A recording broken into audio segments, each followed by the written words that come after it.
If you struggle with anxiety before you get on camera, speak in a virtual place, this video is for you. I'm going to give you 3 behavioral tips to help you overcome your on camera anxiety. I recently did a video with 5 mindset tips to overcome on camera anxiety. If you missed it, I'll be linking to it at the end of this video. Our goal here is to reduce your anxiety by about half. We'll never get rid of it completely. That is simply unrealistic. And the truth is, you do want to have some nerves because it means that you care about what you're doing.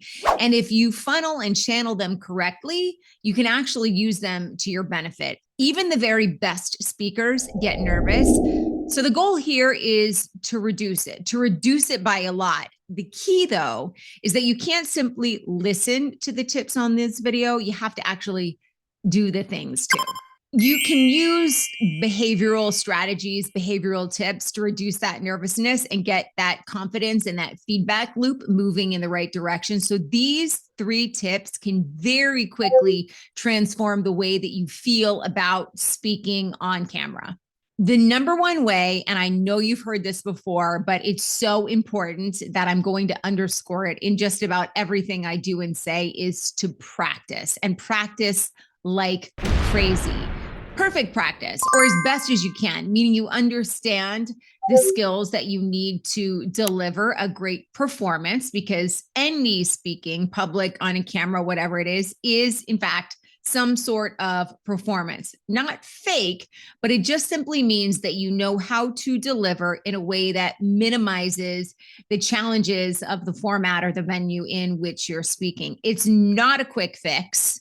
You cannot intellectualize your way to this or read or listen and get to where you need to be. You've got to practice. Now, to put this in a little bit of perspective, TED Talkers, those who do TED Talks, practice for about an hour of every minute of their talk. So the average TED Talk is somewhere around 17 minutes. That means that they're practicing their talk for 17 hours. Now, I'm not suggesting that you practice your talk for 60 hours or 30 hours or even 15 hours. What I am suggesting is that you run through it from front to back in its entirety at least 10 times over the course of the week prior to your on-camera appearance. And that's what will let this really begin to sink in. 95% of how some sort of virtual on-camera appearance comes out is the way that you have prepared for it. So the prepared speaker, even if they're still nervous, and the truth is, the vast majority of them are, they're still ready to knock it out of the park. There is a note here, and I know I said practice perfect because perfect practice makes perfect, but I want you to sort of absolve yourself of the idea that you'll ever get this to absolute perfection. Even a presentation or a media appearance that you see that looks perfect, I guarantee whomever it was that was in front of the lens is aware of at least a few mistakes that they've made. But when you're practicing, I don't want you to practice for perfection. I want you to practice for preparation.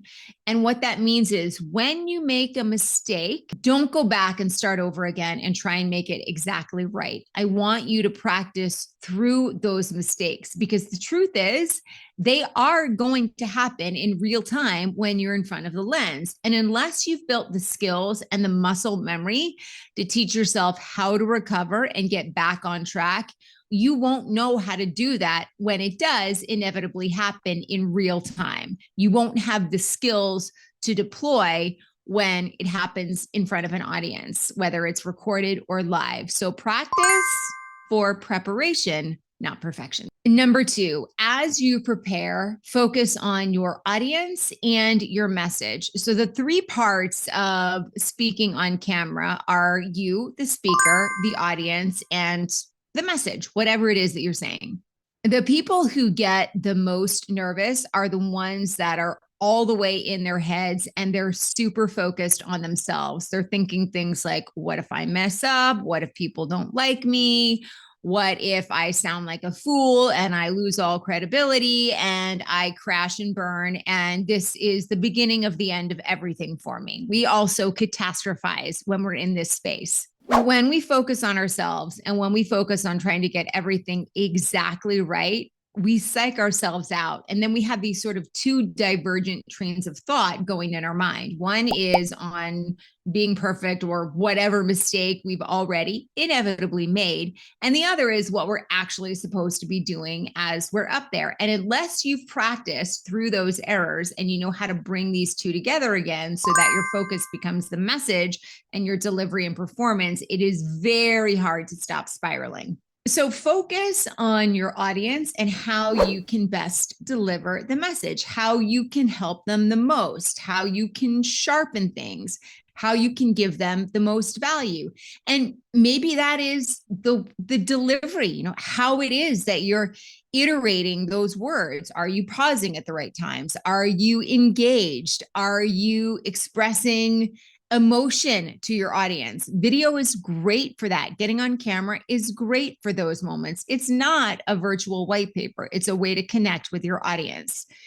Do you think about the stories or how to sharpen those messages? And when you focus on those things, when you focus on connecting with the audience, all of the other stuff naturally elevates because you begin to deliver in a way that makes it easy for your audience to digest and absorb. So great speakers, if they share an example or a story that doesn't go well, and by all means, they have test runs also, but they don't take it personally when they go wrong.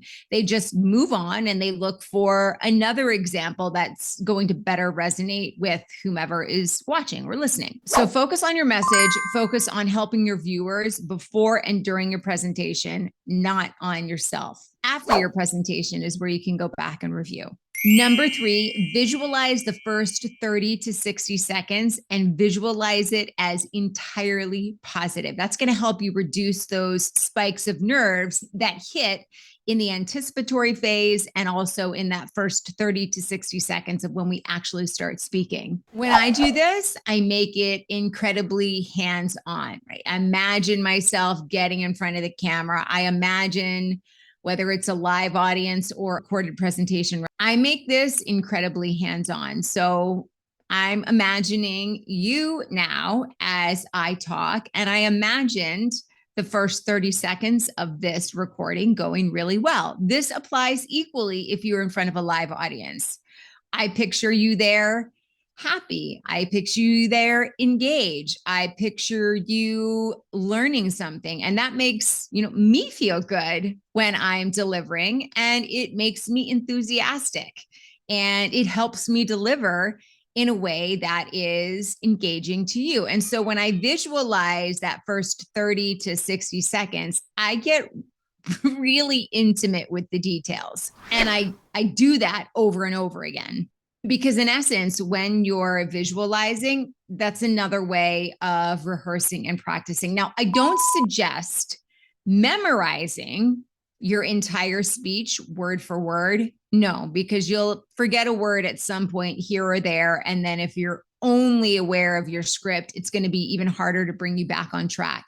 However, there are 2 moments in your on-camera appearance that I do suggest memorizing. And this actually applies if you're on a stage in front of a live audience as well, or behind a podium.